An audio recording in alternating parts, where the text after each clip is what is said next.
اللهم صل على سيدنا محمد في أول كلامنا وصل وسلم على سيدنا محمد خلال كلامنا وصل وسلم على سيدنا محمد في آخر كلامنا۔ محترم حضرات، بزرگوں، دوستوں اور بھائیوں، اللہ کا کرم ہے۔ سب سے پہلی بات یہ ہے کہ اللہ نے ہم سب کو رمضان جیسا مقدس مہینہ عنایت فرمایا تھا۔ اس میں اللہ نے اپنی توفیق و فضل سے روزے رکھنے کی اور اللہ تعالیٰ کو راضی کرنے کی کوشش کرنے کی اللہ نے ہم سب کو ہمت، طاقت، وسعت عطا فرمائی۔ چنانچہ ہم لوگ اللہ کو راضی کرنے کے خاطر صبح سے شام تک کھانے پینے سے، اپنی ضروریات سے، جائز مصاحبت سے، جو کچھ اللہ نے رکنے اور روکنے کے لیے کہا، ان سب چیزوں سے اپنے آپ کی حفاظت کی تاکہ اللہ راضی ہو۔ اور پھر صبح سے شام تک تھکا مارا، گرمی اور سردی کا برداشت کیا ہوا، اپنے پیٹ کو خالی رکھ کے کھانے پانی پینے سے بچاتے ہوئے شام کو تھکا ہوا تھا۔ افطاری ہوئی، چند ہی لمحے اور منٹ ملے، فوراً اللہ کے دربار میں حاضر ہو گیا، لمبی نماز، لمبی قرات، اپنے آپ کو تھکاتے ہوئے اللہ کو راضی کرنے کے خاطر کھڑا ہو گیا۔ اسی لیے نبی کریم صلی اللہ علیہ وسلم نے فرمایا، من صام رمضان ایمانا و احتسابا غفر له ما تقدم من ذنبه۔ صبح سے شام تک اس کی یہ قربانی، رمضان گزر جائے گا۔ اللہ فرماتے، تکبیر کرتے ہوئے تم عیدگاہ کے میدان میں آ رہے ہو، میں فرشتوں کی جماعت سے تمہاری مغفرت کا اعلان کرا رہا ہوں، اس لیے کہ تم نے ایمان و احتساب کے ساتھ رمضان کے صبح سے شام تک اللہ کے لیے قربانی دی ہے، کھانے پینے کو چھوڑ کے۔ اور پھر آگے فرمایا، تم تھکے مارے تھے، شام میں عشاء کی اذان ہو گئی، تم تھکے ہوئے تھے، مصلی پہ کھڑے ہو گئے، لمبی نماز پوری قرآن سننے کے لیے، من قام رمضان ایمانا و احتسابا غفر له ما تقدم من ذنبه۔ نبی علیہ السلام نے فرمایا کہ ایمان و احتساب کے ساتھ تراویح کے لیے کھڑے ہو کے 30 دن مکمل کیے، قرآن ایک مکمل سنا، بڑا ثواب کا کام ہے۔ روزانہ 1500 نیکیاں ایک سجدے پہ، اور ایک ایسا محل جس کے 60,000 دروازے ہوں اور وہ سونے چاندی سے بنائے گئے ہوں، اور ہر کمرہ اتنا وسیع و عریض ہے کہ جس میں ایک دنیا سما جائے، اتنا بڑا محل ہر رکعت پہ دیا جا رہا ہے۔ یہ تو یہ ہے، لیکن جب میدان میں عید کی نماز ادا کرنے کے لیے تکبیر کہتے ہوئے اللہ کی صدا بلند کرتے ہوئے میدان میں مجمع جمع ہو رہا ہے، اللہ اعلان کر رہے، غفر له ما تقدم من ذنبه۔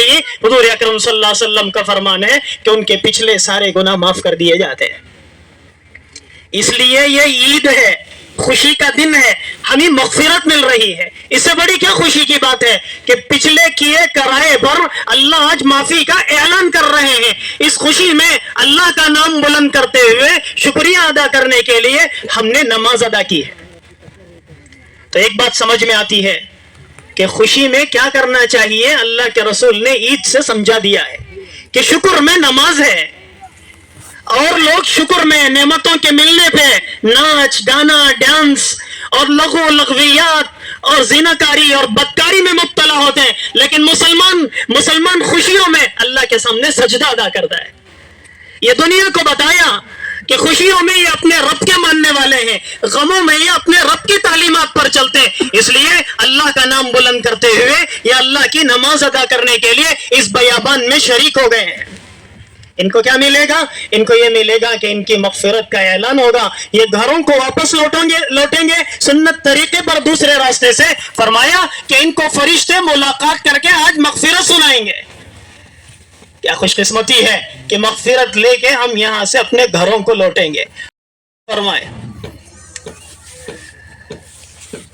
علماء نے لکھا ہے کہ بعض لوگوں کا رمضان مقبول ہو جاتا ہے، بعض لوگوں کا رمضان مردود ہو جاتا ہے۔ مقبول کہتے ہیں کسی کے رمضان کا اللہ کے نگاہوں میں قدر ہو جانا، اللہ اسے قبول کر لینا، اللہ اسے قدر کی نگاہوں سے دیکھ لینا، اسے مقبول کہتے ہیں۔ اور بعض لوگوں کا رمضان اللہ کے نگاہوں میں مردود ہوتا ہے، رجیم ہوتا ہے، دھتکارا ہوا ہوتا ہے۔ اس کی علامت کیا ہے؟ بڑی عجیب بات علماء نے لکھی ہے۔ اس کی علامت یہ ہے کہ جس کے رمضان میں اعمال اچھے تھے، رمضان کے بعد بھی اسے اعمال حسنہ کی توفیق ملی، اس کے رمضان کے مقبول ہونے کی علامت ہے۔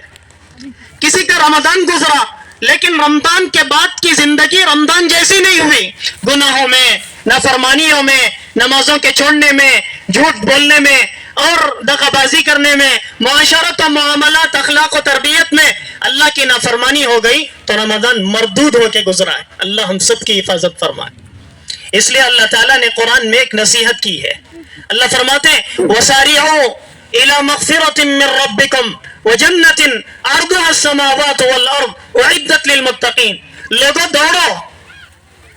دوڑ لگاؤ، جلدی کرو، آؤ کس طرف؟ إِلَى مَغْفِرَةٍ مِّن رَبِّكُمْ، تمہارے رب کی مغفرت کی طرف آؤ۔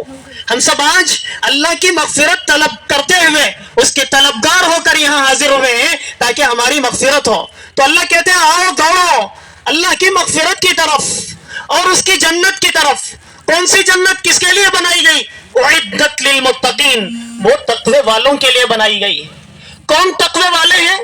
اللہ نے اس کی نشانیاں بیان کی کہ وہ لوگ ہیں جن کے راستے پر چل کے تم مغفرت اور جنت کی طرف آ سکتے ہو۔ کون لوگ ہیں؟ الذین ينفقون فی السراء والضراء، پہلی صفت یہ بیان کی کہ یہ وہ لوگ ہوں گے جو خوشی میں بھی، غم میں بھی، وسعت میں بھی، تنگ دستی میں بھی، ہوتے ہوئے بھی نہ ہوتے ہوئے بھی اللہ کے نام پر خرچ کرتے ہیں۔ عید کا پہلا پیغام یہ ہے کہ عید میں ہم لوگ خرچ کریں۔ کس پر خرچ کریں؟ یتیموں پر، غریبوں پر، مسکینوں پر۔ اسی لیے صدقۃ الفطر کا حکم دیا گیا کہ آدمی عید کو آنے سے پہلے صدقہ دے کر آئے یتیموں، مسکینوں، لاچاروں اور مصیبت زدہ لوگوں پہ۔ کیا ہوگا اس سے؟ تمہارے روزے پاک ہوں گے اور تمہاری مغفرت ہوگی۔ اس لیے عید الفطر کو آنے سے پہلے فرمایا کہ صدقہ ادا کر کے آؤ۔ کسی نے صدقہ نہیں دیا ہو وہ عید کی نماز کے فوراً بعد جا کے یتیموں، غریبوں، مسکینوں پر اپنا صدقہ دے، اپنے بہنوں بھائیوں پر، اپنے رشتہ داروں پر، اپنے ماں باپ پر اپنے مال میں سے احسان کرے، کیونکہ عید ہے۔ عیدی دینا اور لینا یہ مباح امر ہے اور یہ قبولیت کی چیز ہے۔ علماء نے اس سلسلے میں لکھا ہے کہ عیدی دینا بچوں کو عیدی دینا یہ مباح اور جائز عمل ہے۔ مانگنے والے نہ بناؤ اپنے بچوں کو کہ وہ عید لینے کے لیے آئے، دینے والے بنو۔ ان بچوں کو پوچھنے سے پہلے، ان ماؤں کو پوچھنے سے پہلے، ان بہنوں کو پوچھنے سے پہلے ان کو دے دیا کرو۔ ان کے دلوں کو خوشی محسوس ہوگی اور اس خوشی میں تمہارے لیے دعائیں ہوں گی۔ فرمایا ينفقون فی السراء والضراء، مصیبتوں میں، اچھی حالتوں میں، تنگ دستی میں، وسعت میں یہ لوگ خرچ کرتے ہیں۔ اسی لیے فرمایا کہ یتیموں پر جو مال خرچ ہوگا، کسی نے رحم و کرم کرتے ہوئے ان کے سر کے بالوں پہ اس نے ہاتھ پھیرا کسی یتیم بچے پہ، فرمایا جتنے اس کے سر کے بال ہیں اتنے گناہ معاف ہوں گے۔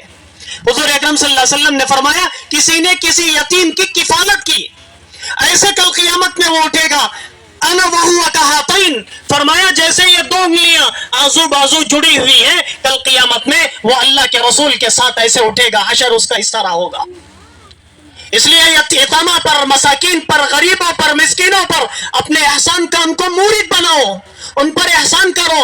اسی لیے حضور صلی اللہ علیہ وسلم نے فرمایا کل قیامت میں ان یتیموں کی دعاؤں کا اثر ہوگا، کل قیامت میں ان غریبوں کی دعاؤں کی حصہ داری ہوگی۔ اللہ کہیں گے کہ ان غریبوں اور یتیموں سے مجھے شرم آتی ہے کہ میں ان کو پوچھوں کہ تم کیا کر کے آئے ہو۔ یہ جنت میں 500 سال پہلے جائیں گے۔ حضور اکرم صلی اللہ علیہ وسلم نے فرمایا یہ جنت میں بھی جائیں گے، یہ جس کی سفارش کریں گے ان کو بھی بغیر حساب کے جنت ملے گی۔ اس لیے حضور صلی اللہ علیہ وسلم فرمایا کرتے تھے غریبوں سے دوستی کیا کرو، ان کی دوستی کل قیامت میں تمہیں ساتھ دے گی۔ اچھے لوگوں سے، مالداروں سے، عہدیداروں سے، علم والوں سے، بہت سارے صلاحیتیں رکھنے والوں کو تو ہر آدمی اپنا سینہ دیتا ہے۔ کو گرے ہوئے لوگوں کو، بچھڑے ہوئے لوگوں کو، غریبوں کو، مسکینوں کو، یتیموں کو اپنے سینے سے لگاؤ، یہ حضور کا طریقہ ہے۔ تو یہ پہلی بات ہے کہ کون ہے جنت والے؟ الذین ينفقون فی السراء والضراء، کہ مصیبتوں میں، اچھے حالتوں میں یہ لوگ اللہ کے لوگوں پر خرچ کرنے والے ہیں۔